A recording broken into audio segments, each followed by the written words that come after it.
ꯃꯌꯥꯝꯕꯨ ꯇꯔꯥꯝꯅ ꯑꯣꯛꯆꯕꯒ ꯂꯣꯏꯅꯅ ꯄꯥꯟꯊꯣꯏ ꯃꯉꯥꯡꯅ ꯏꯀꯣꯛꯅꯣꯅ ꯈꯨꯔꯨꯝꯖꯔꯤ ꯉꯁꯤꯁꯨ ꯃꯍꯧꯁꯥꯒꯨꯝꯅ ꯃꯌꯥꯝꯒꯤꯗꯃꯛꯇ ꯌꯥꯝꯅ ꯅꯨꯡꯉꯥꯏꯔꯕ ꯐꯨꯡꯒꯥ ꯋꯥꯔꯤ ꯑꯃ ꯄꯨꯗꯨꯅ ꯂꯥꯛꯆꯔꯦ ꯋꯥꯔꯤ ꯑꯁꯤꯕꯨ ꯊꯥꯕꯤꯔꯛꯄꯅ ꯃꯣꯅꯤꯀꯥ ꯋꯥꯍꯦꯡꯕꯝ ꯇꯣꯝꯕꯤꯅ ꯏꯃꯥꯒꯤ ꯏꯉꯥꯂꯩ ꯅꯪꯕꯨ ꯑꯃꯨꯛꯇ ꯊꯣꯛꯂꯛꯎꯅꯦ ꯅꯆꯦꯅ ꯉꯥꯏꯗꯨꯅ ꯂꯩꯔꯦꯕ ꯑꯩꯈꯣꯏ ꯆꯦꯗꯨꯅ ꯃꯔꯣꯜ ꯑꯃ ꯉꯥꯏ ꯉꯝꯗ꯭ꯔꯕ ꯈꯪꯗꯦ ꯉꯟꯇꯥꯗꯒꯤ ꯍꯦꯛ ꯂꯣꯏꯁꯤꯜꯂꯗꯅ ꯑꯗꯨꯒ ꯃꯤꯅ ꯉꯥꯏꯍꯥꯛ ꯀꯦꯖꯕꯁꯤꯗ ꯂꯣꯏꯔꯣꯅ ꯑꯃꯨꯛ ꯀꯤꯔꯤ ꯇꯛ ꯂꯩ ꯀꯨꯏꯁꯨ ꯀꯨꯏꯃꯟꯈ꯭ꯔꯦ ꯅꯪꯅ ꯀꯦꯔꯤꯕꯅꯤꯅ ꯇꯧꯔꯤꯕꯗꯣ ꯃꯆꯨꯝ ꯍꯦꯛ ꯇꯥꯕ ꯃꯈꯩ ꯀꯦꯗꯅ ꯂꯩꯕꯁꯤꯕꯨ ꯀꯔꯤꯅꯣ ꯀꯦꯗ꯭ꯔꯕꯗꯤ ꯀꯩꯅꯣ ꯏꯃꯥ ꯅꯆꯥꯒꯤ ꯐꯖꯈ꯭ꯔꯕ ꯁꯛꯁꯤꯒꯤ ꯃꯒꯨꯜ ꯍꯥꯞꯂꯤꯕꯅꯤ ꯍꯣꯏ ꯌꯥꯔꯦ ꯈꯔ ꯀꯦꯔꯗꯤ ꯅꯪꯅ ꯀꯦꯔꯤꯕꯅꯦꯅ ꯇꯧꯔꯤꯕꯗꯣ ꯅꯨꯄꯥ ꯑꯃꯠꯇꯁꯨ ꯀꯣꯏꯕꯁꯨ ꯉꯝꯕꯁꯨ ꯅꯠꯇꯕ ꯅꯠꯇꯦ ꯅꯪꯕꯨ ꯅꯁꯛ ꯐꯖꯩ ꯍꯥꯏꯗꯨꯅ ꯀꯔꯤꯕꯨ ꯀꯥꯟꯅꯗꯧꯔꯤꯒꯦꯕ ꯍꯧꯔꯛꯑꯦ ꯑꯩꯈꯣꯏ ꯏꯃꯥꯒꯤ ꯍꯧꯅꯕꯤꯁꯦ ꯑꯃꯨꯛ ꯍꯣ ꯑꯗꯨꯗꯤꯅꯦ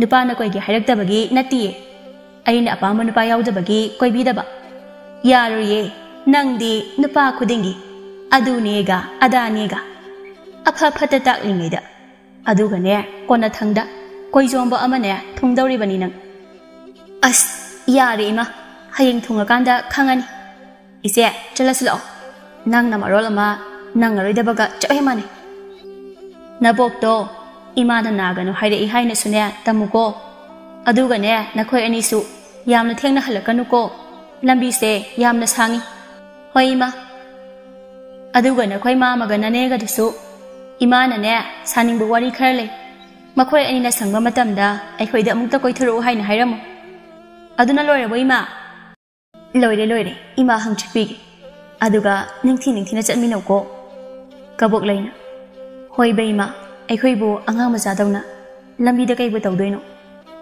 ꯑꯗꯨ ꯍꯥꯏꯅꯨꯅꯦ ꯏꯃꯥꯅ ꯉꯥꯡꯂꯤꯕꯁꯦ ꯅꯈꯣꯏꯕꯨ ꯁꯣꯏꯗꯅꯕꯅꯤꯅꯦ ꯆꯠꯊꯣꯛꯎꯔꯣ ꯀꯕꯣꯛ ꯂꯩ ꯏꯉꯥꯂꯩꯒꯤ ꯄꯣꯛꯃꯤꯟꯅꯕ ꯃꯆꯦꯅꯤ ꯉꯁꯤ ꯏꯉꯥꯂꯩꯒ ꯀꯕꯣꯛ ꯂꯩꯒꯁꯤ ꯃꯃꯥꯒꯤ ꯃꯄꯥꯝꯗ ꯆꯠꯂꯨꯁꯨ ꯍꯥꯏꯗꯨꯅ ꯃꯃꯥ ꯇꯣꯝꯕꯤꯅ ꯊꯥꯔꯛꯄꯅꯤ ꯂꯥꯛꯑꯣꯁꯦ ꯊꯦꯡꯈ꯭ꯔꯅꯤꯅ ꯇꯧꯕꯅꯤ ꯈꯣꯡꯅ ꯑꯃꯨꯛ ꯀꯨꯏꯅ ꯆꯠꯇꯣꯏꯅꯤꯅ ꯏꯆꯦ ꯅꯪ ꯇꯥ ꯊꯝꯕꯧ ꯎꯅꯤꯡꯕꯅ ꯈꯥꯡꯕ ꯉꯝꯗꯕ ꯃꯥꯜꯂꯤꯕꯣ ꯑꯩꯗꯤ ꯀꯥꯏꯗꯤ ꯇꯥ ꯊꯝꯕꯧꯅꯣꯍꯦ ꯎꯅꯔꯣꯏ ꯀꯩꯁꯨ ꯈꯔ ꯉꯥꯡꯉꯅꯨ ꯏꯁ ꯑꯕꯣꯛꯍꯣꯏ ꯈꯨꯟꯗ ꯆꯠꯂꯒꯕꯨ ꯇꯥ ꯊꯝꯕꯧ ꯎꯅꯔꯣꯏ ꯀꯥꯏꯅꯒ ꯑꯃꯨꯛ ꯍꯥꯏꯖꯤꯜꯂꯤꯕ ꯃꯈꯣꯏ ꯑꯅꯤ ꯑꯁꯨꯝꯅ ꯋꯥꯔꯤ ꯁꯥꯗꯨꯅ ꯂꯥꯛꯂꯝꯃꯤ ꯉꯥꯏꯍꯥꯛꯀꯤ ꯃꯇꯨꯡꯅꯤ ꯀꯕꯣꯛꯂꯩ ꯑꯃꯗꯤ ꯏꯉꯥꯂꯩ ꯃꯕꯣꯛꯀꯤ ꯃꯌꯨꯝ ꯌꯧꯔꯛꯂꯝꯃꯤ ꯏꯕꯣꯛ ꯑꯩꯈꯣꯏ ꯂꯥꯛꯑꯦ ꯍꯩꯃꯥ ꯏꯁꯨꯁꯤꯡ ꯌꯧꯔꯛꯑꯦꯗꯅ ꯂꯥꯛꯑꯣ ꯏꯕꯣꯛ ꯃꯥꯃ ꯍꯣꯏ ꯏꯅꯦ ꯍꯣꯏꯗꯤ ꯀꯥꯏ ꯆꯠꯅꯈ꯭ꯔꯒꯦ ꯅꯈꯣꯏ ꯂꯥꯛꯀꯅꯤ ꯍꯥꯏꯗꯅ ꯉꯥ ꯃꯆꯥ ꯑꯃ ꯂꯩꯔꯨꯅꯤ ꯍꯥꯏꯗꯅ ꯆꯠꯈꯤꯕꯅꯤ ꯏꯁꯨ ꯑꯅꯤꯕꯨ ꯋꯥꯕ꯭ꯔꯣꯅꯦ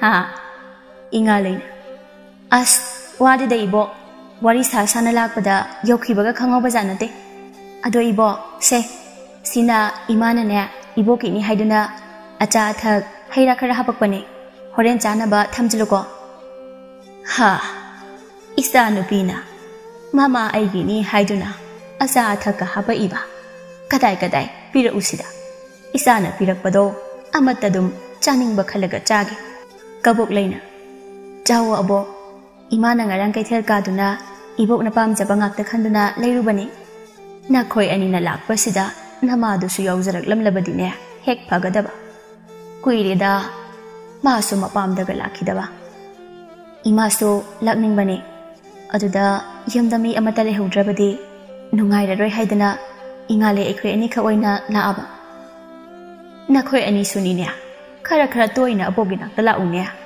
ꯑꯍꯜ ꯑꯣꯏꯔꯛꯂꯕꯅꯤꯅ ꯏꯁꯨ ꯏꯆꯥꯁꯤꯡꯕꯨ ꯇꯠꯇꯅ ꯎꯅꯤꯡꯉꯤꯅꯦ ꯅꯈꯣꯏ ꯎꯅꯍꯧꯗꯅ ꯇꯥꯏꯕꯪꯄꯥꯜꯁꯦ ꯊꯥꯗꯣꯛꯈꯤꯕꯅ ꯍꯥꯟꯒꯗ꯭ꯔꯥ ꯈꯟꯕꯗ ꯄꯥꯈꯠꯂꯤꯅꯦ ꯏꯁ ꯑꯗꯨꯃꯥꯏꯅꯒ ꯍꯥꯏꯒꯅꯨꯁꯦ ꯏꯕꯣꯛ ꯑꯗꯣ ꯑꯩꯈꯣꯏ ꯏꯆꯦꯗꯤ ꯀꯨꯏꯔꯔꯣই ꯁ꯭ꯋꯥꯏꯗ ꯁꯨꯝ ꯂꯩꯕ ꯂꯥꯛꯑꯗꯕꯅꯤꯀꯣ ꯍꯧꯔꯛꯑꯦ ꯁꯤꯉꯥꯡꯁꯤꯒꯤ ꯍꯧꯅꯕꯤ ꯑꯩ ꯁꯥꯎꯔꯛꯀꯅꯤꯀꯣ ꯍꯥ ꯅꯆꯦꯕꯨ ꯑꯩꯈꯣꯏꯗ ꯂꯩꯒꯅꯤ ꯍꯥꯏꯔꯤꯔꯅꯦ ꯍꯣꯏ ꯍꯥꯏꯔꯤꯅꯤ ꯑꯕꯣꯛ ꯍꯧꯖꯤꯛꯄꯨꯗꯤ ꯅꯠꯇ꯭ꯔꯤ ꯈꯔ ꯂꯩꯔꯒ ꯉꯥꯏꯍꯥꯛꯀꯤ ꯃꯇꯨꯡꯅꯤ ꯃꯆꯤꯜ ꯃꯅꯥꯎꯅ ꯃꯅꯦꯒ ꯃꯈꯣꯏꯒꯤ ꯃꯥꯃꯒꯗꯨꯁꯨ ꯃꯃꯥ ꯇꯣꯝꯕꯤꯅ ꯍꯥꯏꯔꯛꯄ ꯋꯥꯁꯤꯡꯗꯨ ꯇꯝꯂꯝꯃꯤ ꯀꯕꯣꯛ ꯂꯩꯗꯨ ꯁꯨꯝ ꯐꯝꯂꯝꯕꯗꯒꯤ ꯑꯁꯥꯏꯐꯥꯎ ꯊꯣꯛꯎꯒꯦ ꯍꯥꯏꯔꯝꯗꯨꯅ ꯍꯧꯒꯠꯇꯨꯅ ꯊꯣꯛꯈꯤꯔꯝꯃꯤ ꯃꯍꯥꯛꯅ ꯁꯨꯝ ꯊꯣꯛꯂꯛꯇꯨꯅ ꯇꯨꯔꯦꯜ ꯃꯄꯥꯟꯗ ꯂꯥꯛꯂꯝꯃꯤ ꯊꯝꯕꯧꯁꯨ ꯃꯍꯥꯛꯄꯨ ꯍꯥꯟꯅꯅ ꯉꯥꯏꯗꯨꯅ ꯂꯩꯔꯝꯃꯤ ꯀꯕꯣꯛꯂꯩ ꯑꯩꯗꯤ ꯅꯪ ꯊꯣꯛꯂꯛꯑꯔꯣꯏꯗ꯭ꯔꯥ ꯍꯥꯏꯅ ꯈꯜꯂꯨꯔꯕꯅꯤ ꯅꯪꯅ ꯆꯪꯈꯤꯕꯗꯤ ꯐꯅ ꯀꯨꯏꯔꯦ ꯑꯩꯅ ꯎꯕ ꯑꯗꯨꯒ ꯅꯪꯗꯤ ꯁꯨꯡꯊꯣꯛꯇꯤ ꯊꯣꯛꯂꯛꯇꯦ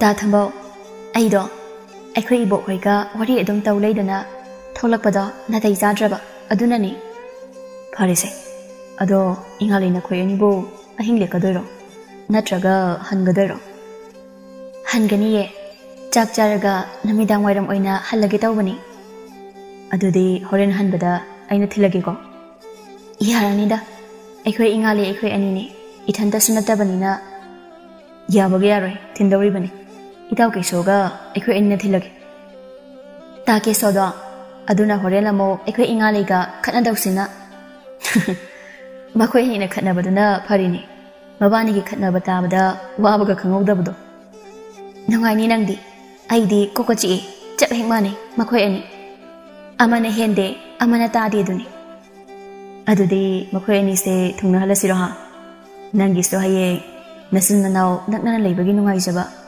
ꯏꯇꯥꯎ ꯑꯩꯈꯣꯏ ꯑꯅꯤꯁꯨ ꯅꯨꯄꯤ ꯄꯨꯟꯅ ꯄꯨꯟꯅ ꯎꯅꯕ ꯂꯥꯛꯑꯗꯤ ꯅꯨꯡꯉꯥꯏꯗꯅ ꯏꯁ ꯀꯥꯏꯗꯦ ꯀꯥꯏꯗꯦ ꯑꯩꯈꯣꯏ ꯏꯉꯥꯂꯩꯗ ꯇꯥ ꯀꯦꯁꯣꯒ ꯄꯜꯂꯨꯕ ꯌꯥꯕ ꯅꯠꯇꯦ ꯑꯗꯨꯒ ꯄꯥꯝꯗꯦꯅꯁꯨ ꯍꯥꯏꯔꯛꯀꯅꯤ ꯏꯉꯥꯂꯩꯗꯨꯃ ꯅꯨꯄꯥ ꯈꯜꯂꯤꯉꯩꯗ ꯃꯥꯅꯦ ꯌꯨꯝ ꯄꯥꯟꯗꯗꯅ ꯇꯣꯛꯇꯣꯏꯅꯤ ꯌꯦꯡꯉꯨ ꯑꯩꯈꯣꯏ ꯏꯃꯥꯅꯁꯨ ꯑꯗꯨꯃꯥꯏꯅ ꯑꯗꯨꯝ ꯍꯥꯏ ꯂꯩꯔꯕꯅꯤ ꯑꯗꯣ ꯃꯥꯁꯨ ꯃꯥꯅ ꯄꯥꯝꯖꯕ ꯈꯟꯖꯕ ꯈꯔꯗꯤ ꯁꯣꯏꯗꯅ ꯂꯩꯔꯝꯒꯅꯤꯗ ꯑꯗꯨ ꯐꯪꯗꯕꯒꯤ ꯑꯣꯏꯔꯝꯅꯤ ꯑꯁꯨꯝꯅ ꯃꯈꯣꯏ ꯑꯅꯤ ꯋꯥꯔꯤ ꯉꯥꯏꯍꯥꯛ ꯁꯥꯔꯗꯨꯅ ꯆꯪꯅꯔꯛꯂꯝꯃꯤ ꯉꯥꯏꯍꯥꯛꯀꯤ ꯃꯇꯨꯡꯗ ꯆꯥꯛꯁꯨ ꯇꯣꯛꯂꯗꯨꯅ ꯉꯥꯏꯍꯥꯛ ꯄꯣꯊꯥꯅꯔꯒ ꯃꯈꯣꯏ ꯑꯅꯤ ꯍꯜꯂꯛꯂꯝꯃꯤ ꯀꯦꯁꯣꯒ ꯊꯝꯕꯧꯒꯅꯁꯨ ꯃꯈꯣꯏꯕꯨ ꯊꯣꯡꯒꯥꯜ ꯃꯌꯥ ꯐꯥꯎꯕ ꯊꯤꯟꯕꯤꯔꯛꯂꯝꯃꯤ ꯃꯊꯪꯒꯤ ꯅꯨꯃꯤꯠꯇꯅꯤ ꯀꯕꯣꯛꯂꯩꯅ ꯏꯉꯥꯂꯩ ꯑꯩ ꯋꯥ ꯑꯃ ꯍꯥꯏꯕꯤꯌꯨꯔꯣ ꯀꯩ ꯋꯥꯅꯣ ꯏꯆꯦ ꯍꯥꯏꯕꯤꯌꯣ ꯑꯗꯨꯕꯨꯔꯣ ꯅꯪ ꯅꯨꯡꯁꯤꯅꯕꯁꯨ ꯑꯃꯠꯇ ꯂꯩꯇꯦ ꯑꯗꯨꯅ ꯇꯥ ꯀꯦꯁꯣꯒ ꯑꯣꯏꯅ ꯅꯨꯡꯁꯤꯅꯔꯒꯦꯔꯣ ꯀꯔꯤ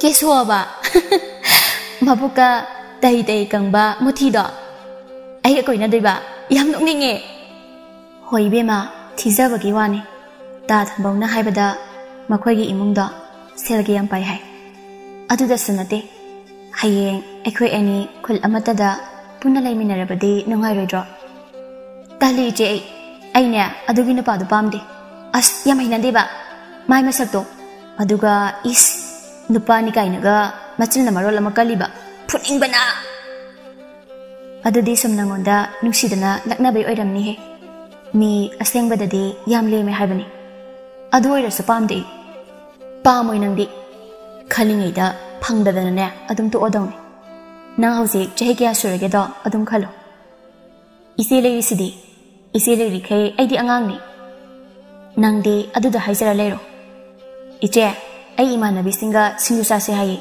ꯑꯗꯣ ꯊꯣꯛꯎꯒꯦ ꯏꯃꯥꯗ ꯏꯆꯦꯅ ꯈꯔ ꯑꯝꯇ ꯍꯥꯏꯕꯤꯌꯨꯀꯣ ꯍꯣꯏ ꯉꯟꯅꯗꯤ ꯍꯜꯂꯛꯎꯀꯣ ꯅꯪꯒꯤ ꯍꯧꯅꯕꯤ ꯆꯠꯈ꯭ꯔꯒ ꯍꯜꯂꯛꯀꯅꯤ ꯈꯪꯗꯕꯤꯗꯣ ꯇꯧꯗꯨꯅ ꯂꯩꯊꯣꯛꯀꯅꯨꯀꯣ ꯃꯁꯤꯅ ꯍꯥꯏꯔꯛꯂꯤꯕ ꯋꯥꯗꯣ ꯍꯣꯏ ꯍꯥꯏꯔꯝꯗꯨꯅ ꯏꯉꯥꯂꯩ ꯆꯠꯈ꯭ꯔꯦ ꯃꯃꯥꯟꯅꯕꯤꯁꯤꯡꯁꯨ ꯍꯥꯟꯅꯅ ꯉꯥꯏꯗꯨꯅ ꯂꯩꯔꯝꯃꯤ ꯂꯥꯏꯇꯣꯋꯥꯗ ꯌꯥꯍꯧ ꯊꯦꯡꯁꯤ ꯊꯣꯏꯕꯤꯅ ꯍꯧꯖꯤꯛꯇꯒ ꯂꯥꯛꯏꯅꯤꯅꯦ ꯑꯗꯨꯁꯨ ꯆꯥꯔꯝꯗꯥꯏꯁꯤꯗ ꯅꯪ ꯑꯃ ꯅꯣꯡꯃꯇ ꯅꯪꯅ ꯉꯥꯏꯕꯁꯦ ꯈꯪꯈꯤꯗ꯭ꯔꯕꯅꯤ ꯌꯥꯗ ꯇꯧꯔꯤꯅꯤ ꯏꯕꯦꯝꯃ ꯊꯕꯛ ꯃꯌꯥꯝ ꯑꯃ ꯂꯣꯏꯁꯤꯜꯂꯒ ꯂꯩꯔꯨꯅꯤ ꯁꯣꯏꯗ꯭ꯔꯦ ꯊꯕꯛ ꯄꯨꯝꯕꯅ ꯏꯆꯦꯅ ꯂꯣꯏ ꯇꯧꯔꯝꯅꯤ ꯑꯗꯨꯒ ꯏꯁ ꯃꯥꯅ ꯇꯧꯕꯒ ꯁꯥꯗꯅ ꯌꯥꯔꯦ ꯁꯤꯡꯖꯨꯗꯣ ꯈꯔ ꯇꯣꯠꯂꯗꯤ ꯀꯨꯏꯃꯜꯂꯦ ꯃꯍꯤ ꯆꯦꯜꯂꯛꯑꯅꯤ ꯆꯥꯕ ꯍꯧꯔꯁꯤ ꯂꯥꯛꯑꯣ ꯁꯅꯥꯅ ꯑꯗꯣ ꯏꯉꯥꯂꯩ ꯉꯔꯥꯡ ꯅꯈꯣꯏꯒ ꯂꯥꯛꯃꯤꯟꯅꯩꯗꯣ ꯏꯆꯦ ꯀꯕꯣꯛꯂꯩꯒ ꯈꯪꯅꯕ ꯅꯨꯄꯥꯗꯨꯔꯣ ꯎꯈ꯭ꯔꯄꯣꯠꯅꯤ ꯅꯪꯅ ꯍꯦꯛ ꯎꯗꯕꯁꯦ ꯂꯩꯇꯦꯕ ꯍꯣꯏ ꯃꯥꯅꯦ ꯑꯃꯗꯨꯅ ꯃꯃꯥꯟꯅꯕꯅꯤ ꯃꯤꯠ ꯄꯥꯜꯂꯤꯁꯦ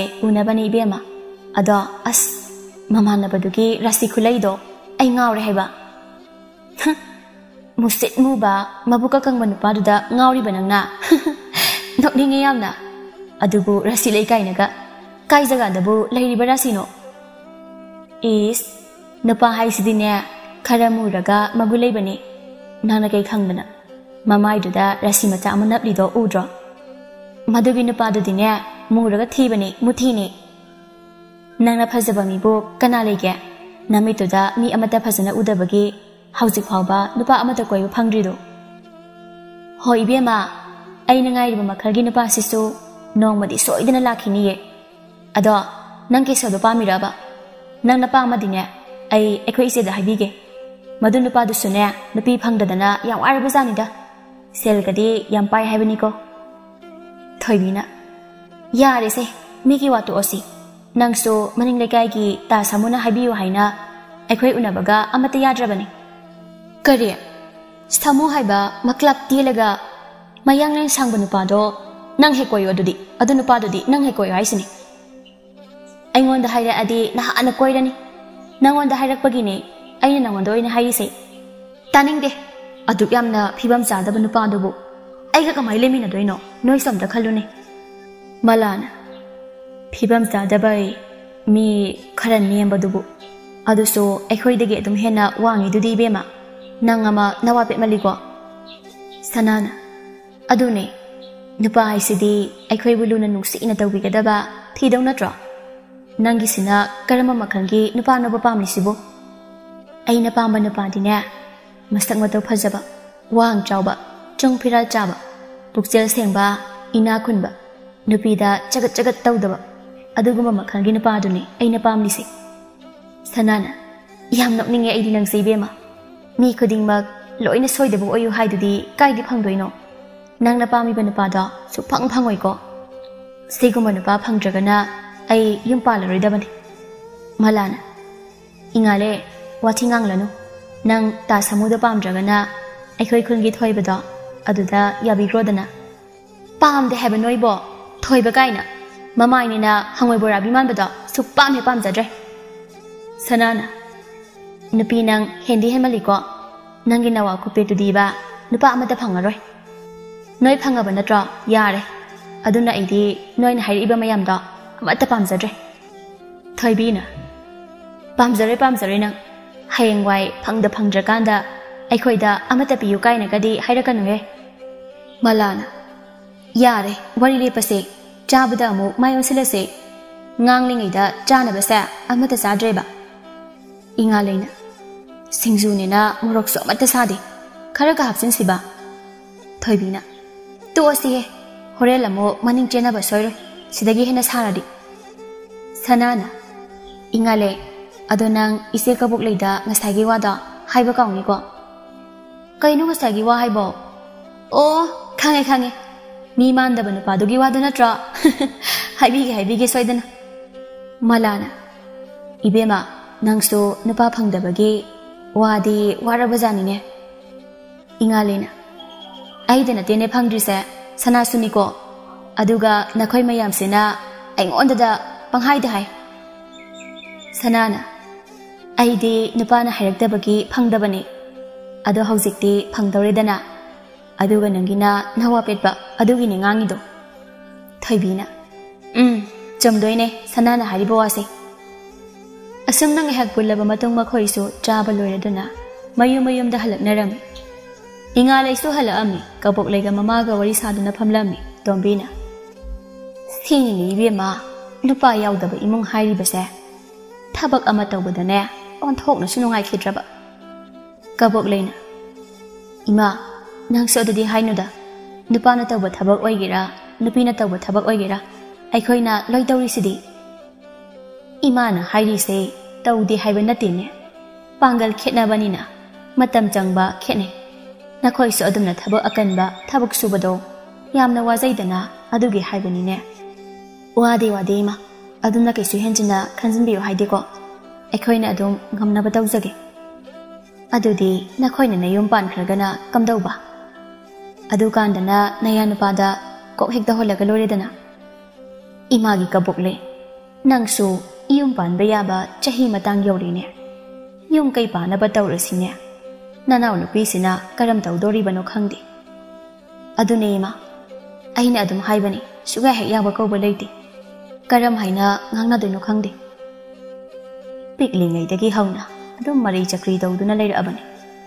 Madugi hainabido haujik phauba adumak tawribanine. Kaino nakhaina mana chana miwaga ngangnaraga leiduna. Manase tabadi hekraboni. Nang hala abra sidala ima wa haigi. Kai wa no mo haidise. Nakhoina mana chana wa haigi kaininga korakpasa. Aidi kibu kireda.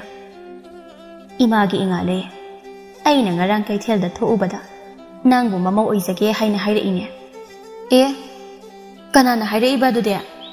Kaino ꯅꯣꯏꯅ ꯑꯗꯨꯒꯨꯝꯕꯒꯤ ꯋꯥꯔꯤꯗ ꯁꯨꯝ ꯍꯥꯏꯂꯩꯗꯨꯕꯣ ꯑꯩ ꯏꯁꯥꯅꯅꯦ ꯑꯗꯨꯝ ꯊꯤꯖꯒꯦ ꯊꯪꯅꯕ ꯈꯨꯟꯗ ꯅꯃꯥꯕꯨ ꯄꯤꯁꯛꯀꯤ ꯃꯆꯦ ꯑꯃ ꯂꯩꯕꯗꯣ ꯈꯪꯉꯤꯗꯅ ꯑꯗꯨꯒꯤ ꯃꯆꯥꯅꯨꯄꯥ ꯃꯊꯟꯇ ꯄꯣꯛꯄ ꯑꯃ ꯂꯩ ꯍꯥꯏ ꯑꯗꯨꯒꯤꯅꯤꯅꯦ ꯁꯦꯜ ꯊꯨꯝ ꯋꯥꯠꯇꯕ ꯏꯃꯨꯡꯅꯤ ꯁꯨꯕ ꯅꯣꯝꯕꯁꯨ ꯀꯜꯂꯦ ꯍꯥꯏ ꯅꯪꯅꯦ ꯅꯨꯡꯉꯥꯏꯅ ꯂꯩꯖꯕ ꯐꯪꯒꯅꯤꯅꯦ ꯃꯧ ꯍꯥꯏꯔ ꯅꯊꯟꯇ ꯑꯣꯏꯔꯨꯒꯗꯧꯔꯤꯕꯅꯤꯅꯦ ꯏꯁ ꯅꯣꯛꯇꯨꯝ ꯅꯣꯛꯅꯤꯡꯉꯤ ꯏꯃꯥꯕꯨ ꯄꯤꯁꯛ ꯍꯣꯏꯗ ꯍꯦꯛ ꯍꯦꯛ ꯂꯥꯛꯄ ꯆꯨꯝ ꯃꯥꯟꯕ ꯅꯨꯄꯥꯗꯣ ꯑꯣꯏꯔꯝꯅꯤ ꯈꯪꯉꯤ ꯃꯁꯛꯇꯨꯒ ꯅꯨꯄꯤꯒꯁꯨ ꯊꯤꯅꯤꯡꯂꯤꯕ ꯀꯩ ꯋꯥꯉꯥꯡ ꯁꯉꯥꯡꯅꯣꯅꯦ ꯇꯥꯕꯗꯣ ꯑꯣꯟꯊꯣꯛꯅ ꯅꯨꯡꯉꯥꯏꯈꯤꯗ꯭ꯔꯦꯗ ꯏꯃꯥꯒꯤ ꯏꯉꯥꯂꯦ ꯑꯗꯨꯝꯅ ꯃꯤ ꯑꯃꯅ ꯃꯤ ꯑꯃꯕꯨ ꯍꯟꯊꯕꯒꯤ ꯋꯥꯉꯥꯡ ꯉꯥꯡꯒꯅꯨꯅꯦ ꯃꯄꯥꯜ ꯊꯣꯡꯒꯤ ꯁꯛꯇꯝꯕꯨ ꯀꯔꯤꯅꯣ ꯍꯤꯡꯃꯤꯟꯅꯕꯗ ꯇꯉꯥꯏ ꯐꯗ꯭ꯔꯤꯕꯗꯤ ꯊꯃꯣꯏꯗꯨꯅꯤꯅꯦ ꯑꯗꯨ ꯑꯣꯏꯔꯁꯨ ꯃꯄꯥꯜ ꯊꯣꯡꯒꯤ ꯁꯛꯇꯨꯁꯨ ꯑꯗꯨꯝ ꯎꯗꯣꯏꯅꯦ ꯊꯤꯔꯗꯤ ꯀꯃꯥꯏꯅ ꯎꯅꯤꯡꯗꯣꯏꯅꯣ ꯏꯃꯥ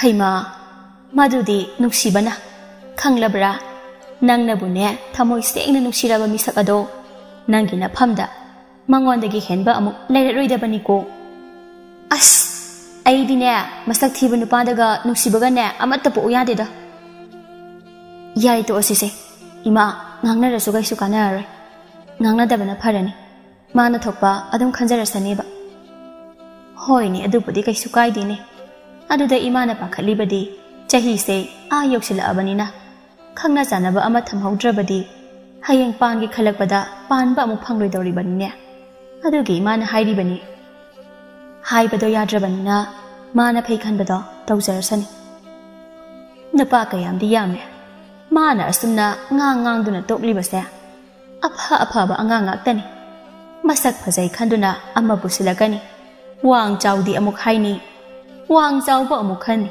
ꯀꯨꯆꯨ ꯃꯨꯏ ꯑꯃꯨꯛ ꯍꯥꯏꯅꯤ ꯑꯉꯧꯕ ꯑꯃꯨꯛ ꯄꯨꯔꯛꯀꯅꯤ ꯔꯥꯁꯤ ꯌꯥꯎꯗꯦ ꯑꯃꯨꯛ ꯍꯥꯏꯅꯤ ꯑꯩ ꯁꯥꯎꯅꯤꯡꯉꯕꯅꯤꯀꯣ ꯑꯩꯗꯤ ꯑꯩꯈꯣꯏ ꯏꯉꯥꯂꯩꯒꯤ ꯅꯨꯄꯥꯗꯣ ꯃꯁꯛꯄꯨ ꯑꯃꯨꯛꯇ ꯌꯦꯡꯅꯤꯡꯂꯤ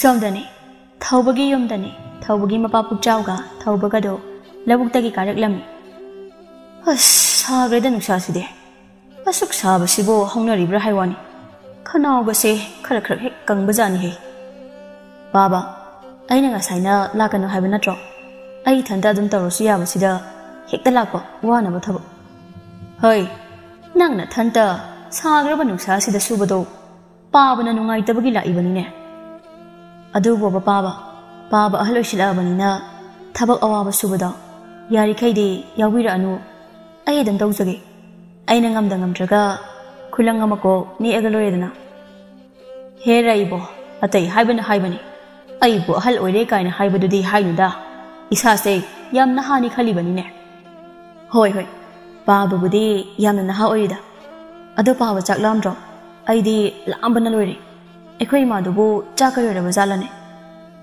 ꯑꯗꯨꯗꯤ ꯌꯨꯝ ꯌꯧꯔꯒ ꯌꯦꯡꯉꯁꯤꯅꯦ ꯂꯥꯛꯑꯣ ꯈꯔ ꯀꯟꯅ ꯆꯠꯁꯤ ꯌꯨꯝ ꯊꯨꯅ ꯌꯧꯔꯒ ꯅꯤꯡꯊꯤꯅ ꯄꯣꯊꯥꯔꯨꯅꯕ ꯉꯥꯏꯍꯥꯛꯀꯤ ꯃꯇꯨꯡ ꯃꯄꯥ ꯃꯆꯥꯗꯣ ꯃꯌꯨꯝ ꯌꯧꯁꯤꯜꯂꯛꯂꯝꯃꯤ ꯏꯃꯥ ꯑꯩꯈꯣꯏ ꯍꯜꯂꯛꯑꯦ ꯆꯥꯛ ꯂꯣꯏꯔꯕꯣ ꯆꯥꯎꯕꯤꯅ ꯑꯩꯒꯤ ꯏꯆꯥ ꯅꯨꯄꯥꯁꯤꯅ ꯍꯦꯛ ꯍꯜꯂꯛꯄꯒ ꯆꯥꯛ ꯍꯥꯟꯅ ꯑꯗꯨꯝ ꯇꯧꯔꯛꯑꯗꯧꯅꯤ ꯍꯣ ꯂꯣꯏꯔꯦ ꯏꯔꯨꯒ ꯂꯨꯊꯣꯛꯅꯕ ꯇꯧꯔꯣ ꯏꯃꯥ ꯆꯥꯛ ꯊꯤꯅꯕ ꯇꯧꯔꯒꯦꯀꯣ ꯍꯣꯏ ꯏꯃꯥ ꯑꯗꯣ ꯄꯥꯕꯅ ꯄꯨꯟꯒꯤ ꯏꯁꯤꯡ ꯑꯏꯪꯕꯗꯣ ꯆꯥꯏꯁꯟ ꯑꯃꯇ ꯄꯨꯊꯣꯔꯛꯑꯣ ꯍꯥꯏꯔꯤꯌꯦ ꯆꯥꯎꯕꯤ ꯃꯄꯨꯔꯣꯏꯕꯒꯤ ꯏꯁꯤꯡ ꯑꯃꯨꯛ ꯀꯟꯗꯨꯅ ꯄꯨꯊꯣꯔꯛꯂꯝꯃꯤ ꯃꯄꯥ ꯏꯁꯤꯡꯁꯤꯗ ꯂꯩꯔꯦ ꯀꯩꯅꯣꯍꯦ ꯑꯩꯒꯤ ꯏꯆꯥꯅꯨꯄꯥꯒꯤ ꯀꯨꯆꯨꯁꯤꯗꯤ ꯃꯨꯁꯪ ꯁꯪꯉꯦꯅ ꯁꯤꯗꯤ ꯏꯃꯥ ꯅꯨꯡꯁꯥ ꯁꯥꯕꯒꯤꯅꯤꯕ ꯉꯥꯏꯍꯥꯛ ꯂꯩꯔꯒ ꯐꯔꯛꯀꯅꯤ ꯉꯥꯏꯍꯥꯛ ꯂꯩꯔꯒ ꯅꯪꯒꯤ ꯑꯃꯨꯕꯗꯣ ꯈꯔ ꯀꯣꯛꯂꯛꯈꯤꯗ꯭ꯔꯣ ꯑꯁ ꯑꯩꯈꯣꯏ ꯏꯃꯥꯁꯤꯗꯤꯕ ꯃꯈꯣꯏ ꯃꯄꯥ ꯑꯩꯅ ꯅꯍꯥꯟꯅ ꯏꯆꯥꯁꯦ ꯄꯣꯛꯂꯛꯄꯗ ꯑꯃꯨꯁꯪ ꯀꯧꯁꯦ ꯍꯥꯏꯅ ꯍꯥꯏꯖꯈꯤꯕ ꯅꯠꯇ꯭ꯔꯣ ꯑꯝꯇ ꯌꯦꯡꯉꯣꯕ ꯏꯆꯥꯒꯤ ꯀꯨꯆꯨꯁꯦ ꯃꯁꯤ ꯅꯨꯄꯤꯁꯤꯃ ꯀꯥꯔꯟꯗ ꯍꯦꯛ ꯉꯥꯡꯗꯨꯅ ꯂꯩ ꯆꯪꯉꯨ ꯑꯉꯥꯡꯁꯦ ꯆꯥꯛ ꯂꯥꯝꯃꯦ ꯍꯥꯏꯕꯅꯤ ꯆꯥꯛꯇꯨ ꯂꯣꯏꯁꯤꯜꯂꯨꯔꯣ ꯃꯄꯥ ꯅꯪꯁꯨ ꯑꯍꯜ ꯑꯣꯏꯔꯦ ꯑꯩꯁꯨ ꯑꯣꯏꯔꯦ ꯑꯩꯈꯣꯏ ꯏꯃꯨꯡꯁꯤꯕꯨ ꯑꯁꯨꯝꯅ ꯁꯨꯝ ꯑꯩꯅ ꯊꯣꯡꯕ ꯆꯥꯛꯁꯦ ꯀꯌꯥꯝ ꯀꯨꯏꯅ ꯆꯥꯈꯤꯁꯦ ꯍꯥꯏꯕꯅꯣ ꯑꯗꯨꯗꯤ ꯑꯩꯉꯣꯟꯗ ꯍꯪꯒꯗꯕ ꯅꯠꯇꯦꯅꯦ ꯅꯆꯥꯅꯨꯄꯥꯁꯤꯗ ꯍꯥꯏꯒꯗꯕꯅꯤꯅꯦ ꯅꯠꯇꯦ ꯅꯪꯅ ꯑꯩꯉꯣꯟꯗ ꯍꯪꯉꯤꯕꯗꯨꯕꯨ ꯑꯩꯅ ꯑꯣꯏꯅ ꯅꯅꯥꯎ ꯅꯨꯄꯤ ꯑꯃ ꯄꯨꯁꯤꯜꯂꯛꯑꯣ ꯍꯥꯏꯕ꯭ꯔꯣ Kari Hanu Tangsida, Nupiga Somu Tiningliba, Hanu Banana. Tining Banatida, Tihaning Bamanba, Nangi Wahang. Ngahaki matong Toboga Puktawasu, Iluzaba Lawyer than a Changla Ami, Aduga, Makwai Puna, Chak Jaminari. Imagi Toba, Nangukayam Guina, Imana Tomba Saxi, Jagi, Hainuneha. Aidi, Imana Tomba Chadana, Kanan Tomba Jawhainu, Koine Quima Sibungarbo. Nangni Ngauri Badia, Kazik Dang Haibada, Kangdabado, Ha. Hanudara banangna. Koi no ima. Pakangai on the bo. Imana Hanudori kainaga haibudu. Imana hining libase. Napi tiro haibani yanangba. Ima wari. Nakoi napana sagi hek hotnabada. Ima Nupiga matalaitida. Lairadi Lahana Tirani. Imana imau ay papam saba. Nupi amadi laine. Imagi bunga. Konan waisibo. Nani Tombido, Kangidana, Masanupi like Sabi, Masak Mato, Pazak Krabi any labado. Kari, Magi Masa Singi, Maming Dubo. Kabok lay, Inga lay Haiba. Imana Pambi Base, Atombi, Inga lay Dune. Maming Duda, Yam Nusiba Mayabaneba. Adudi, Yam Angang Oidamidema. Hai, Angang Oibadunine, Imana Pambi Base. Masak na masak Pazariba. Kusuga sina ngauradana. Masana ne, tanaladana. Pamzakre imadi. Matam Karagi Matungi, Kaboriso Hosiki, Atopo Yumnak Sagi Ondana Lake. Hausi Ingaleki Yumda, Ingale Amadi, Mama Tombi, Makoi Anita Ngairi. Taubasana mit Kudingi, Ingalegi Tamoibu, Mahaki Nuksibana Kudum Chana Bahotna Belepte. Tauba, Mahaki Mamana Ingalebu. Mama iba pa mi hairiba namitagi, Mama gining batunga lagi kanduna, Inga lagi manakta, Nak na bahot narubani. Adabo Inga lagi ingaw zaba matawda, Hausik di tauba, Inga layda, pungaw bahibado oirami. Itaw, ay di Inga lagi wakanda, Nomagi sumdupsan beheluli. Mana marolama, Nomutan intina osnadula, Wali sasi haiba pawba, Yabuko buliti. Kambana. Ado itaw. Sanana haibada Inga laysi Mawayam na pili Nupayam na kali haine Nate Mana pamli basibo Karamba makalgi na pano ba Masak mataw pazaba Kusu kumen pan ba Sel pay ba Puksel seng ba Sigo man ni haine Mana pamli man basa Aduna ni Mana hausik pang ba Nupa amata pang daduna lari basi Asang mamigi wangang na bayadi haiduni Tu Lai tu Ada Inga laysi Asigi muthise amuk leirene pili heide oiba Ingale nangai na haibado kai khalige hanjin sum hangli sibo kai no ai nang pam de haiba khangaba ai na hanjin hangli basa nana khumli ba pakhum do ai na pam pakhum do nati aduna ai na pam pakhum do hek phangri pau ai di dum hangkini asigi ikai ba khangdaba ma ong sidane ai na prang se cha ise Ikaiba Kandanabadi Nanasilaga Aidi Agi Apamba Pangnaba Honazabani Gaino Pusi the thing that even the Pamayam sat Nangdona Nama Ikaiba Kangdaba Pabo Yaudi Kangaba Nangi Pusi Oigadaba Iga Lama Kangdanga Pat Pop Powder Pamaquagadi Kaidimana Deva Nangso on top of the head Nang Hingali As Tabia Jelaslo Ingale Ta Tobase, Nangbudi, Tamoisin and Nushitaba Maribo. Lehoro Nakso, Mutisi Manata Muri Kumusika, Lepapu Maline, Tang Badaga, Koglop to the Mali Habidi. Haimandro Nangso de Me Muning the Namus in a Tabasiba, Ibema, Nayum Yoraga, Wakanmuna Kalugo, Equebu, Tamoisin and Nusibiba, Nuba Habasa, Adangmani, Yengo, Sanada, Masaktiba, Isikabuk Leginupagi Mamana Baduna, Laura Basu. Kayam nungai na lay nodo. Aduga ekwe mamang kita sawada. Masak mataw ka pazaradana. Uhang sawadana. Aduga as. Magi nabi kupudo di ko. Kiba mabuyaw yadi. Is. Adugi niya ay nakalise. Masak pazabakak nate. Ay natilise. Tamoy seng ba. Matuga lukna daw ba nupado ni kanga ba. Ho ado ta thaw ba se oy ni hay ba. ꯊꯧꯕ ꯃꯩꯇꯥꯟ ꯕꯣꯔꯥꯁꯦ ꯄꯥꯝꯖꯗꯦ ꯏꯕꯦꯝꯃ ꯐꯅ ꯂꯨꯅ ꯇꯧꯒꯦ ꯃꯍꯥꯔꯥꯅꯤꯗꯧꯅ ꯊꯝꯕꯤꯒꯦ ꯍꯥꯏꯔꯕꯁꯨ ꯁꯨꯛꯄꯥꯝ ꯄꯥꯝꯗꯦꯀꯣ ꯑꯩ ꯍꯌꯦꯡꯋꯥꯏ ꯌꯨꯝꯒ ꯄꯥꯟꯕ ꯈꯪꯗ꯭ꯔꯒ ꯏꯅꯥꯛꯇꯒ ꯆꯦꯜꯂꯛꯑꯒ ꯅꯨꯄꯥ ꯑꯃꯠꯇ ꯄꯤꯌꯨ ꯀꯥꯏꯅꯒꯗꯤ ꯀꯞꯄꯛꯀꯅꯨꯀꯣ ꯑꯁꯨꯝꯅ ꯉꯥꯡꯅ ꯂꯥꯛꯄꯅ ꯃꯈꯣꯏꯁꯨ ꯃꯌꯨꯝꯗ ꯌꯧꯅꯔꯛꯂꯝꯃꯤ ꯏꯉꯥꯂꯩꯅ ꯃꯌꯨꯝꯗ ꯌꯧꯔꯛꯄꯗ ꯏꯉꯥꯂꯩꯒꯤ ꯃꯆꯦ ꯀꯕꯣꯛꯂꯩꯁꯨ ꯃꯌꯨꯝꯗ ꯂꯥꯛꯇꯨꯅ ꯂꯩꯔꯝꯃꯤ ꯀꯩꯅꯣ ꯏꯆꯦ ꯑꯌꯨꯛ ꯂꯥꯛꯀꯦꯗꯤ ꯍꯥꯏꯗ꯭ꯔꯗꯅ ꯅꯨꯡꯊꯤꯟꯗ ꯑꯣꯏꯅ ꯂꯥꯛꯏꯁꯤꯅ ꯑꯩꯁꯦ ꯋꯥꯔꯤ ꯑꯔꯨꯕ ꯑꯃ ꯅꯪꯒ ꯇꯥꯟꯅꯔꯨꯒꯦ ꯍꯥꯏꯗꯅ ꯂꯥꯛꯂꯤꯕꯅꯤ ꯀꯩ ꯋꯥꯔꯤꯅꯣ ꯏꯆꯦ ꯅꯨꯄꯥꯒꯤ ꯋꯥꯔꯤꯒ ꯑꯃꯨꯛ ꯑꯣꯏꯔꯝꯅꯤ ꯑꯁꯤꯅ ꯇꯧꯔꯤꯕ ꯑꯃ ꯑꯣꯏꯗ꯭ꯔꯗꯤ ꯀꯩꯅꯣ ꯑꯗꯣ ꯑꯩꯈꯣꯏ ꯈꯨꯟꯗꯒꯤ ꯃꯔꯝ ꯌꯥꯝꯅ ꯃꯣꯛꯄ ꯃꯁꯛ ꯃꯇꯧꯒ ꯌꯥꯝꯅ ꯐꯖꯕ ꯅꯨꯄꯥ ꯑꯃ ꯂꯩꯌꯦ ꯃꯈꯣꯏꯒꯤ ꯃꯃꯥꯅ ꯅꯪꯁꯦ ꯃꯃꯧ ꯅꯨꯄꯤ ꯑꯣꯏꯖꯔꯒꯦꯅ ꯑꯗꯨꯝ ꯍꯥꯏꯕ ꯑꯗꯣ ꯅꯪ ꯑꯃꯨꯛꯇ ꯈꯪꯅꯧꯗꯅ ꯅꯨꯄꯥꯗꯨꯒ ꯑꯁ ꯇꯜꯂꯤꯗ ꯏꯆꯦ ꯑꯩ ꯅꯣꯏꯁꯨ ꯊꯥꯖꯗꯦꯕ ꯃꯁꯛ ꯐꯖꯔꯒꯕꯨ ꯅꯨꯄꯤ ꯊꯤꯗꯅ ꯂꯩ ꯍꯥꯏꯁꯤꯕꯨ ꯇꯥꯕ ꯌꯥꯕ ꯋꯥ ꯅꯠꯇꯦꯕ ꯀꯩꯁꯨ ꯐꯖꯔꯝꯃꯣꯏ ꯅꯪꯁꯨ ꯅꯁꯛ ꯐꯖꯔꯁꯨ ꯄꯣꯛꯄꯗꯒꯤ ꯍꯧꯖꯤꯛ ꯐꯥꯎꯕ ꯅꯨꯄꯥ ꯑꯃꯠꯇ ꯀꯣꯏꯗꯅ ꯂꯩꯔꯤꯁꯤꯗꯤ ꯆꯞ ꯃꯥꯟꯅꯗ꯭ꯔꯣ ꯀꯩꯅꯣꯅꯦ ꯎꯅꯔꯒ ꯈꯪꯗꯧ ꯅꯠꯇ꯭ꯔꯣ ꯅꯪꯅ ꯄꯥꯝꯃꯤ ꯄꯥꯝꯗꯦꯗꯣ ꯑꯩꯗꯤ ꯅꯨꯄꯥꯗꯣ ꯁꯦꯔꯁꯨ ꯄꯥꯏ ꯍꯥꯏ ꯁꯣꯅꯣ ꯈꯔꯁꯨ ꯆꯨꯔꯝꯗꯩ ꯁꯨꯝ ꯃꯥꯜꯂꯛꯑꯦꯕꯨ ꯏꯆꯦ ꯏꯃꯥꯒꯤ ꯏꯉꯥꯂꯩ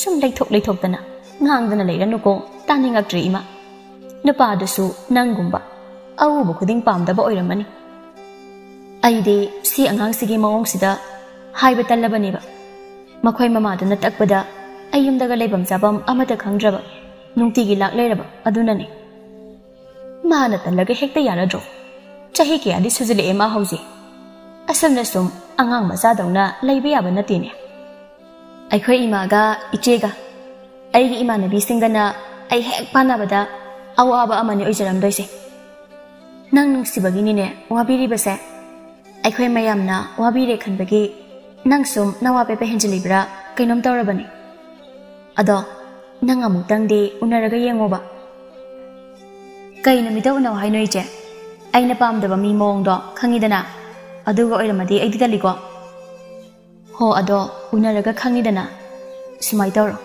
ꯍꯌꯦꯡꯒꯤ ꯃꯊꯪꯁꯦ ꯅꯪ ꯑꯌꯨꯛꯇ ꯊꯣꯏꯕꯤꯒ ꯂꯥꯛꯑꯣ ꯑꯗꯨꯒ ꯑꯩꯈꯣꯏꯗ ꯆꯥꯛ ꯆꯥꯔꯁꯤ ꯑꯗꯨꯒ ꯅꯨꯡꯊꯤꯜꯗ ꯍꯥꯏꯐꯦꯠ ꯊꯦꯡꯅꯔꯒ ꯑꯄꯥꯝꯕꯗꯣ ꯍꯥꯏꯅꯔꯣ ꯌꯥꯔꯤꯗꯅ ꯑꯗꯨ ꯑꯣꯏꯔꯗꯤ ꯃꯆꯦ ꯀꯕꯣꯛꯂꯩꯒꯤ ꯋꯥꯗꯨꯗ ꯏꯉꯥꯂꯩꯁꯨ ꯍꯣꯏ ꯍꯥꯏꯅ ꯌꯥꯔꯛꯂꯝꯃꯤ ꯉꯥꯏꯍꯥꯛ ꯂꯩꯔꯝꯂꯒ ꯃꯆꯦ ꯀꯕꯣꯛꯂꯩꯁꯨ ꯍꯟꯈꯤꯔꯝꯃꯤ ꯃꯇꯝꯅ ꯁꯨꯝ ꯍꯧꯈꯤꯕꯅ ꯍꯥꯏꯅꯈꯤꯕ ꯅꯨꯃꯤꯠ ꯑꯗꯨꯁꯨ ꯌꯧꯗꯨꯅ ꯊꯣꯏꯕꯤꯁꯨ ꯏꯉꯥꯂꯩꯒꯤꯗ ꯂꯣꯏꯁꯤꯟꯗꯨꯅ ꯂꯥꯛꯂꯝꯃꯤ ꯂꯣꯏꯗ꯭ꯔꯤꯕ ꯍꯧꯖꯤꯛ ꯐꯥꯎꯕ ꯍꯧꯔꯛꯑꯗꯧꯅꯤ ꯃꯥꯒꯤ ꯍꯧꯅꯕꯤ ꯃꯤꯅ ꯍꯦꯛ ꯉꯥꯏꯗ꯭ꯔꯤꯈꯩ ꯍꯩꯅꯗꯕꯤꯁꯦ ꯂꯣꯏꯔꯦꯍꯦ ꯅꯣꯏꯅ ꯃꯔꯣꯜ ꯑꯃ ꯉꯥꯏ ꯉꯝꯗꯕꯅꯦ ꯉꯥꯛꯇꯪ ꯉꯥꯏꯕꯁꯤꯗ ꯉꯥꯡꯈꯤꯕꯁꯤꯅꯕ ꯑꯃꯨꯛꯇꯣꯏꯕ ꯉꯥꯡꯗ꯭ꯔꯗꯤ ꯀꯩꯅꯣ ꯍꯥ ꯅꯪꯒꯤ ꯊꯕꯛ ꯑꯃꯗ ꯆꯠꯄꯗ ꯅꯃꯥꯟꯅꯕꯤꯅ ꯅꯣꯡꯃꯇ ꯉꯥꯏꯗꯕ ꯅꯨꯃꯤꯠ ꯌꯥꯎꯕ꯭ꯔꯣ ꯍꯥ ꯁꯠ ꯂꯣꯏꯁꯤꯜꯂꯨ ꯉꯥꯡꯗꯅ ꯑꯃꯨꯛ ꯂꯩꯔꯅꯨ ꯊꯣꯏꯕꯤ ꯍꯣꯔꯦꯟꯗꯤ ꯑꯩꯈꯣꯏ ꯏꯉꯥꯂꯩꯁꯦ ꯃꯁꯥꯅ ꯌꯥꯗ꯭ꯔꯁꯨ ꯇꯥꯟꯖꯥ ꯐꯪꯂꯕꯗꯤꯅꯦ ꯅꯨꯄꯥ ꯑꯗꯨꯗ ꯀꯣꯛ ꯍꯦꯛ ꯄꯤꯊꯣꯛꯑꯝꯃꯒ ꯅꯪ ꯍꯜꯂꯛꯎ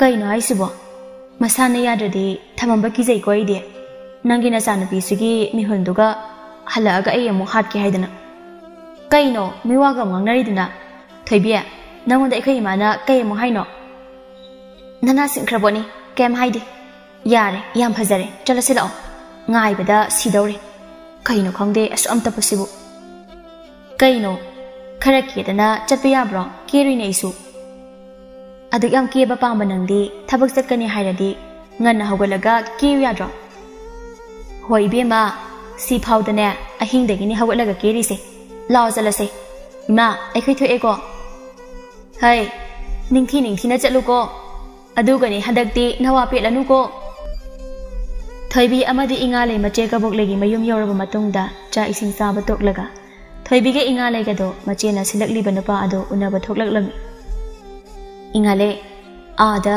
ꯅꯨꯄꯥ ꯑꯃ ꯂꯦꯞꯂꯤꯁꯦ ꯃꯥꯜꯂꯤꯕꯣ ꯃꯁꯛꯀꯗꯤ ꯑꯗꯨꯝ ꯌꯦꯡꯕ ꯌꯥꯔꯝꯒꯗꯣꯏ ꯃꯥꯜꯂꯤꯀꯣ ꯑꯩꯅ ꯄꯥꯝꯕꯗꯤꯅꯦ ꯌꯦꯡꯕ ꯌꯥꯕꯗ ꯅꯠꯇꯦ ꯏꯕꯦꯝꯃ ꯑꯎꯕ ꯈꯨꯗꯤꯡꯃꯛꯅ ꯑꯁꯤꯗꯤ ꯐꯖꯩ ꯍꯦꯛ ꯀꯥꯏꯅꯒ ꯍꯥꯏꯅꯕꯗꯣ ꯑꯗꯨꯅꯤ ꯄꯥꯝꯂꯤꯁꯦ ꯏꯁ ꯍꯧꯔꯛꯑꯦ ꯑꯃꯨꯛ ꯌꯥꯔꯦ ꯆꯪꯁꯤꯜꯂꯒꯅꯦ ꯌꯦꯡꯉꯨꯔꯁꯤ ꯂꯥꯛꯑꯣ ꯃꯈꯣꯏ ꯑꯅꯤꯁꯨ ꯅꯨꯄꯥ ꯑꯗꯨꯅ ꯂꯦꯞꯂꯤꯕ ꯑꯗꯨꯒꯤ ꯃꯅꯥꯛꯇ ꯌꯧꯁꯤꯜꯂꯛꯑꯝꯃꯤ ꯁꯣꯝꯁꯦ ꯏꯇꯩꯃ ꯀꯕꯣꯛꯂꯩꯒꯤ ꯏꯅꯥꯎꯅꯨꯄꯤꯒ ꯃꯃꯥꯟꯅꯕꯤꯒ ꯍꯥꯏꯕꯗꯣ ꯑꯣꯏꯗꯣꯏꯔꯥ Hoi, ma ingale. Ise kabuk legi manau nupido. Ma oidoine. Aina mama nabi. Oh, aina ibomza. Adudi ekoi sum waring hak sabaya dunadro. Hoi, ihai dada. Ibomza hek yengbada masa tanan tanan masak matau phajaba pakhang amani. Thoibiga ingale ga so ibomza ga waring hak sanaraba matungda thenglani haiduna halaklami. Ibomza di ingale gi phajabada ngauduna lehorami. Halakpagi lambidani. Ingale, hauziki nupadudi masakadi yai ko. Yai. Masakto aini hek pamjabaduni orise. Is adudi nang nasana yaraba natro. Nang nupado pamadi ngasai ni ingit ama ko ula adi aina nang adom thamamaga ithan toirasu hankhraga loreduda. Ada thoibi ai adu nupado pamdeda. Kaina nang haidubo hauzikta natro. Nang na pamjaba misaktune na nachinduna haikrido. Aduga pamdre ne amu. Nate kai janarige habanida. Ho pamgi tarame. Aduga ne masana tap tainalaga laaga ne. Makhongi khujinduna kakni haibasu khangde. Imot hek motladana. Ayam hangoida. Khujingi wabu ka-o hairaga ka-aga adum nanba potni kaino dude. Adubu maramne na pibi yaba maramlo. Aina hainingli saya. Nupado mamay nanbagi wani masadi nande haiba khangaba aduguma nupado ay pamdeba. As nangi wasidi yare matung mana aingondaga nangi nupagi maramda kem hairakanu nang thokpa adum tawjoibema. Makoy na halakpagi lambida mayum yaromdaida tansa sanana thauba adu amuk thenarami. Asigi muthi maitan borase amleire masakse suhe unde haisinena. Ingale kai chaloino. Khumdene. Thoibi. Ingale sibo handak marakse na khara nungai dabro. Kainu muthi aina khumoina khumdrene. Jaga yam hangkanu taningde. Aidi pakhalurabani ne. Aduga nadi kaiso tarumdredana side. Ado noini bukai chalugano ba. Ta thoba ise ka bogle hoida chalubani. Ado chalage ko thengkhrani. Oi chango.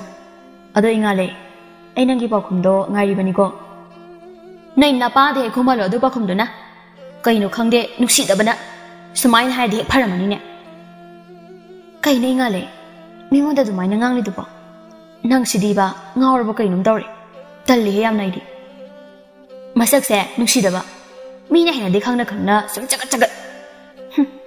Mathangi he usitaba tawra aba. Aina ne mamai sida khubangna thangadabani ma. Yare Laisabi saulangbia chara silao. Nachinna marolama kaliba nawana marolama pietliba. Nangama nayumpan basu khangaridabani no. Matam kharagi matungni ingalaido thawbana phakibagi warina lekai adu yaya laurami. Amuba athiba punsise nangomba athiba nupa pamdabagi ngasi bawbada nupa hamadaga nusi mari thamjarakjibane. Aduga nangna aibu phabirine. Ai di harre aisini. Ai nangi nupi oibaga matangam lo aisini. Ai hausi mo yumda thilo aisini. Makhoi mapa namong nupina kapase ubada nuksidro yamna. Aigi isa nupa sidi nupa thopa tauke dangamba isani ko. Thi kraba mana phasa kraba imause pharaga pura ibane ba. Nungai deda sidagi hetna nungai babu kaidagi lawrudoino.